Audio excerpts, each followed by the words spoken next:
fama, mi talento no lo vendo. No te veo como un rival porque no tienes con qué. Tan mediocre es tu intelecto que ni sabes responder. Yo lo que hago es por pasión, no por ser un millonario. Y si llego a ser un día, nunca olvidaré mi barrio. Estoy como amistad y como persona sirve. Eres peor que la escoria porque no eres nada firme, oportunista nada más. Porque solo te conviene, hablas más de los demás. Luego están viendo pene, lo que digo lo sostengo y no me echo para atrás. Aquí ya te estoy matando, alístate para el funeral. Socio, no puedes conmigo y es mejor que te retires. Ofendiste a este hijo de puta que remata cuando escribe. Muchos desean mi vida y otros me quieren ver mal, pero por más que lo intenten nunca me podrán parar. Segundo asalto. Lamboncito.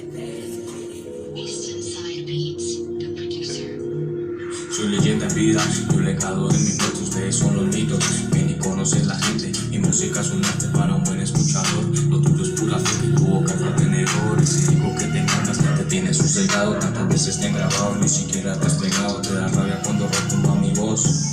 Yo no le lambo a nadie para grabar una canción. Esa película que cantas, eso nadie te lo cree. Mejor abre lo real como lo CWP. Tú solo metes presión, puro muy cagao. Porque de frente a Dios no eres un simple cagao. No te acuerdas de la vez que al mar te metió mano, no supiste qué hacer, solo esconderte gusanos. Hoy sus términos me asustan y tampoco doble cara. Y cuando quieran nos pillamos para darnos en la cara. Sean originales y manejen la humildad, porque ustedes no son nada para venirse a agrandar. No te creas Escobar por vender un puto gramo, eso cualquiera lo hace, yo lo hice hace años. Hablar de droga en puta socio, eso ya lo hicieron. Aquí no ven a inventar ni ponerse de primero. Respeto ante todo, que la calle es una sola y que ese puto Vizcay, usted si no me adora. Muchas veces me he caído pero he sabido levantarme, y aunque quieran no van a pararme. Sigo firme con lo mío y aunque suene negativo, pero hay pocos en los que confiarse.